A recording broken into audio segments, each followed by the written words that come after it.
In the silent depths of the South China Sea, hidden dangers wait beneath the waves. They do not glow on radar.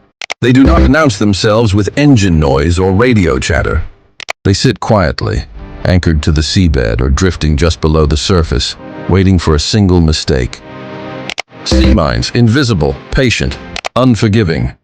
They are among the simplest weapons ever devised, yet they remain among the most dangerous. A steel casing packed with explosives, triggered by pressure, magnetism, or sound, can break the spine of a modern warship in seconds. It does not matter how advanced the ship's radar is. It does not matter how modern its missiles are. A mine does not need to chase its target. The target comes to it. And today, in an era of rising tensions and sharpening rivalries in the West Philippine Sea, this silent threat looms larger than most Filipinos realize. Because despite all the talk of frigates, submarines, missiles, and fighter jets, there is one uncomfortable truth. The Philippine Navy currently has no dedicated mine warfare vessel. Yes, a mine warfare group exists on paper. Yes, officers have been assigned. Yes, doctrine is being discussed. But there are no ships to command, no mine hunting sonar in the water, no remotely operated vehicles ready to neutralize explosive threats. The group exists in theory, not in steel. And yet, at this very moment, an opportunity has emerged, quietly, almost unnoticed, half a world away. Canada is retiring its Kingston-Class coastal defense vessels, ships designed specifically for mine warfare, coastal security, and modular naval operations. Ships that could, if acquired, give the Philippine Navy its first real mine countermeasure capability in modern history. The question now is not whether mines are a threat. The question is whether the Philippines will act before it is too late. Stay with us until the end of this video, as we examine how the Kingston-Class could reshape Philippine naval doctrine, why mine warfare is central to defending sovereignty, and how this decision fits into the larger great power competition unfolding in the West Philippine Sea. Before we continue, don't forget to like, subscribe, and turn on notifications. You're watching West Pacific Watch. Welcome back to West Pacific Watch, your channel for deep analysis on Philippine defense, regional security, and global naval power. For decades, the Philippine Navy was shaped by internal security missions rather than external defense. Its ships patrolled coastlines, transported troops, and supported counterinsurgency operations. High-end naval warfare was something that happened elsewhere, far from Philippine shores. That era is ending. The strategic environment around the Philippines has fundamentally changed. The West Philippine Sea is no longer a distant frontier. It is now a contested zone where great powers compete, probe, and test red lines. Recognizing this reality, the Philippine Navy has begun a slow but deliberate transformation. Not just new ships, not just new weapons, but new thinking. In recent years, the Navy has established specialized units to prepare for future conflicts. A submarine group, acknowledging that undersea warfare is no longer optional. A growing focus on missile-centric naval combat. And most quietly, but perhaps most critically, a mine warfare group. This last development may seem minor to the public. It rarely makes headlines. There are no dramatic launch ceremonies or sleek silhouettes to photograph. But historically, mine warfare has shaped naval outcomes more than almost any other form of combat. Sea mines are the poor man's navy and the strategist's nightmare.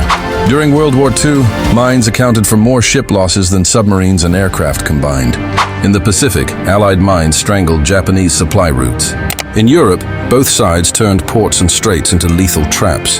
In the Korean War, poorly charted North Korean minefields delayed amphibious operations and forced the world's most powerful navy to halt, sweep, and clear waters inch by inch.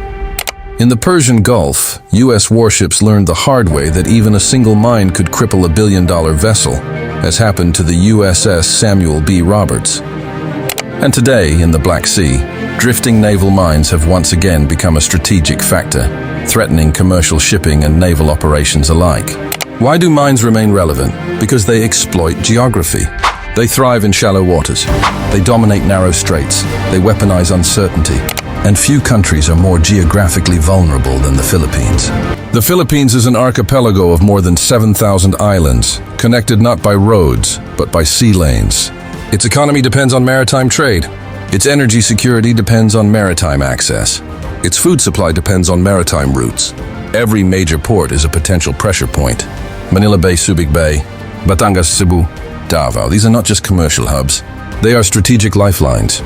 In a crisis, an adversary does not need to invade the Philippines to cripple it.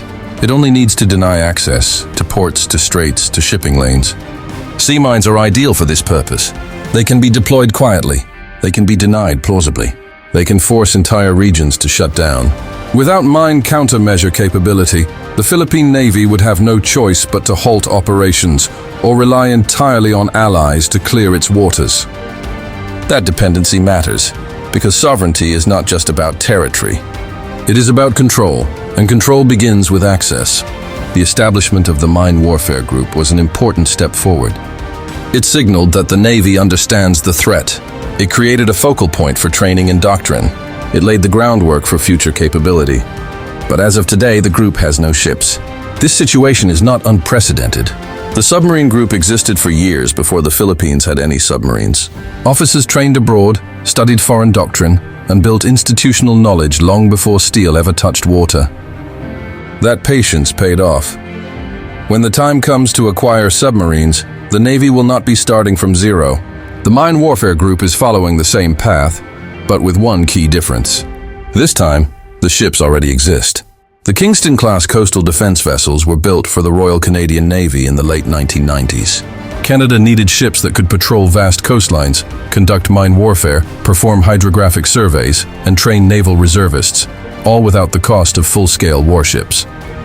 The result was a unique class of vessels, approximately 55 meters long, displacing nearly 1,000 tons, designed from the keel up for modular missions. Their armament has always been modest, heavy machine guns today, and previously a 40mm Bofors gun, once common on Philippine Navy ships. But these ships were never about firepower, they were about flexibility. Each Kingston-class ship has a mission bay capable of carrying containerized systems. Over the years, Canada equipped them with mine-hunting sonar, remote mine disposal vehicles, hydrographic survey equipment, and diving support modules. They could be reconfigured for different missions depending on need. This design philosophy aligns perfectly with where the Philippine Navy is heading. Canada is now retiring the Kingston-class. 8 ships are being decommissioned this year. The rest will follow by 2028. Once retired, these vessels will either be transferred or scrapped. For the Philippines, this represents a rare opportunity. Second-hand naval acquisitions have long been part of Philippine defense strategy.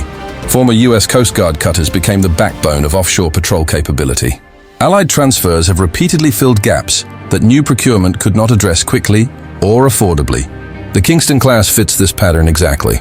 New mine countermeasure vessels built in Europe can cost hundreds of millions of dollars per ship, far beyond what the armed forces of the Philippines can justify in the near term. By contrast, retired Kingston-class vessels would likely be transferred at minimal cost. The main expenses would be refurbishment, system upgrades, and training.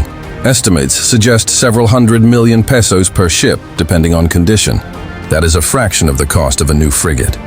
The true value of the Kingston-class is not what they are, but what they enable.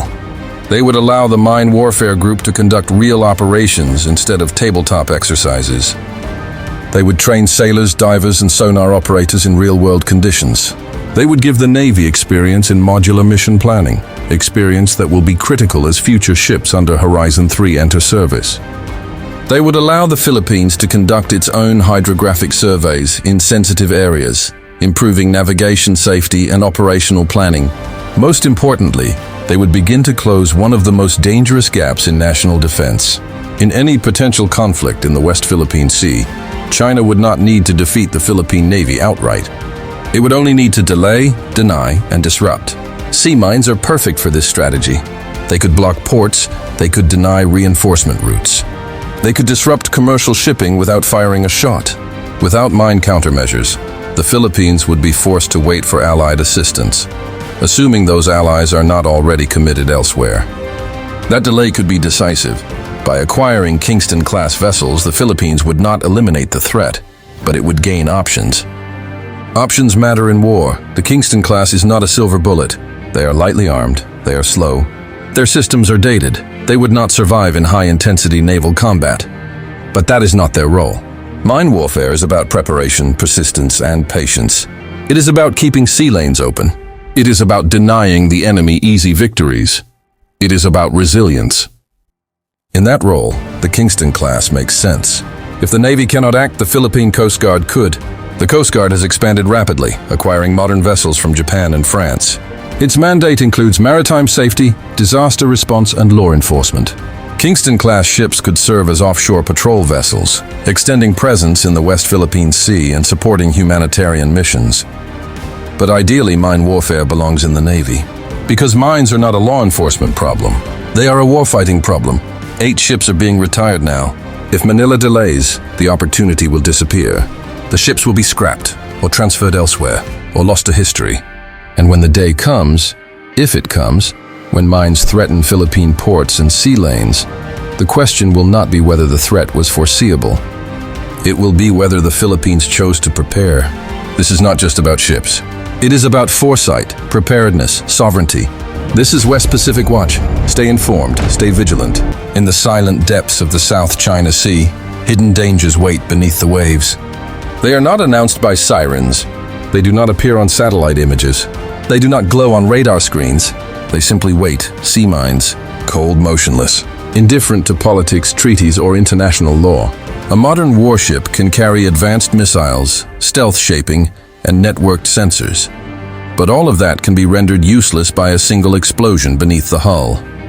Mines attack the most vulnerable part of any ship, the keel. They break ships not with fire, but with physics. One mine, one mistake, one disaster. And yet, despite their lethality, sea mines remain one of the least discussed threats in Philippine defense discourse. Why? Because mines are invisible until they detonate. Because mine warfare is unglamorous. Because it does not photograph well for headlines. But history has shown, again and again, that wars are not always decided by what is most visible. They are often decided by what is ignored. Today, as geopolitical pressure mounts in the West Philippine Sea, the Philippines faces a silent vulnerability, one that could cripple its economy, isolate its islands, and paralyze its navy without a single missile being fired. The Philippine Navy has no dedicated mine warfare vessels. This is not speculation. This is not exaggeration. This is reality. Yes, the Navy has established a mine warfare group. Yes, officers have been designated. Yes, plans exist. But there are no ships to command. No mine-hunting sonars in the water. No remotely operated vehicles to neutralize threats. The capability exists only on paper. And yet, for a brief moment in time, a door has opened. Thousands of miles away, in the cold waters of the North Atlantic, Canada is retiring a fleet of ships specifically designed for mine warfare and coastal defense. The Kingston-Class coastal defense vessels, ships that were never meant to dominate headlines, but were built to quietly keep sea lanes open. Ships that could give the Philippines something it has never truly had, organic mine countermeasure capability. The question is no longer whether sea mines are a threat. The question is whether the Philippines will act before silence turns deadly. Stay with us until the end, as West Pacific Watch explores how these ships could transform Philippine naval doctrine, why mine warfare is central to sovereignty, and how this decision fits into the larger struggle unfolding across the West Philippine Sea. To understand why this moment matters, we must first understand how the Philippine Navy arrived here. For much of its modern history, the Philippine Navy was not designed to fight a peer adversary. It was shaped by internal security needs, counterinsurgency operations, and maritime policing. Its ships were optimized for patrol, transport, and presence, not for high-end naval warfare. This was not a failure of leadership. It was a reflection of national priorities. The Philippines faced insurgencies, piracy, smuggling, and disaster response demands. External naval threats felt distant. The sea was seen as a buffer, not a battleground.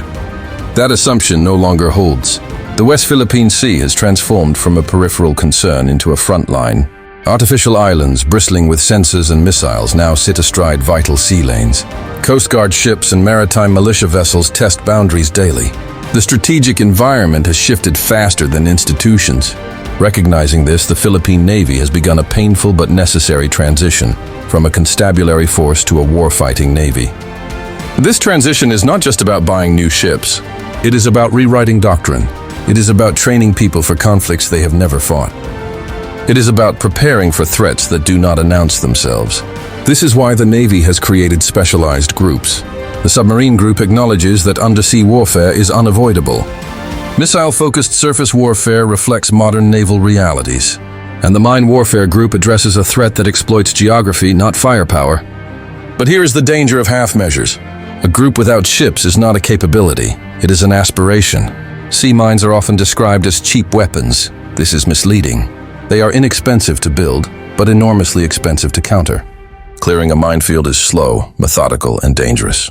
It requires specialized ships, trained crews, precise navigation, and patience.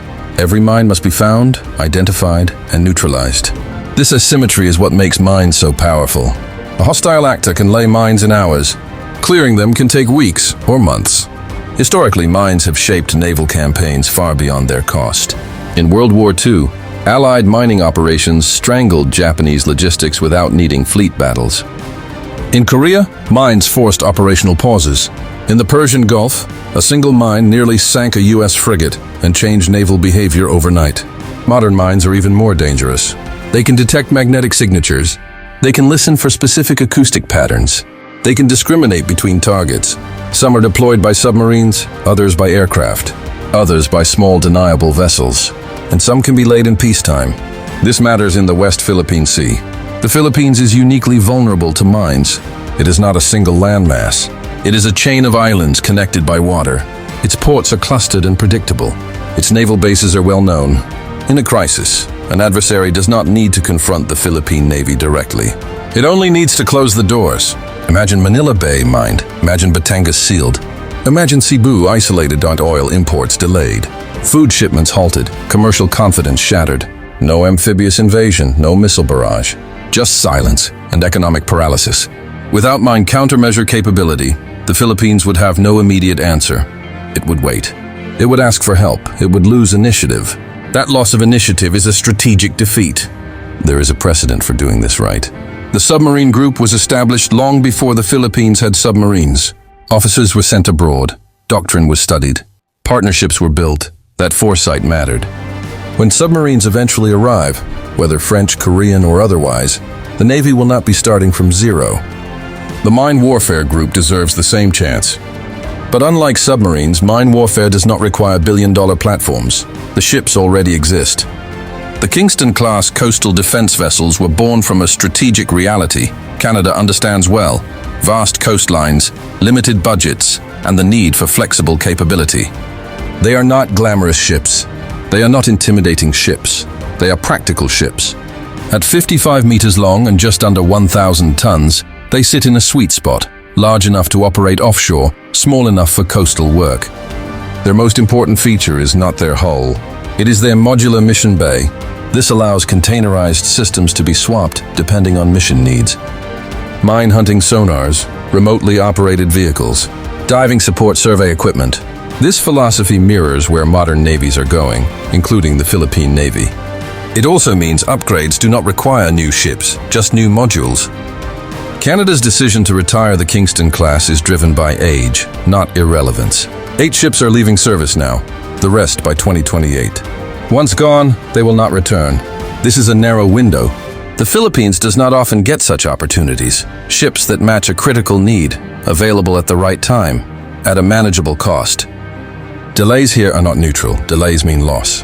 A modern European mine countermeasure vessel can cost as much as a frigate. That is unrealistic for the Philippines in the near term. But refurbishing Kingston-class vessels is realistic. Several hundred million pesos per ship is within reach. For the cost of one high-end combatant, the Navy could activate the Mine Warfare Group train crews, develop doctrine, build experience. This is not a replacement for future MCM vessels. It is a bridge. China does not need to defeat the Philippine Navy. It only needs to limit its options. Mine warfare fits perfectly into a gray zone strategy. Mines can be laid quietly. Responsibility can be denied. Escalation can be controlled. Without mine countermeasures, the Philippines is strategically brittle. With them, it gains resilience. Resilience deters. Yes, the Philippine Coast Guard could use them, but mine warfare is a military mission. It requires integration with naval task groups, amphibious forces, and allied operations. The Navy is where doctrine can mature. This decision is not about nostalgia. It is not about used ships. It is not about prestige. It is about whether the Philippines prepares for the war it might actually face. Mines are not dramatic, but they decide outcomes. When silence fills the water, preparation speaks loudest. This is West Pacific Watch. Stay informed, stay vigilant.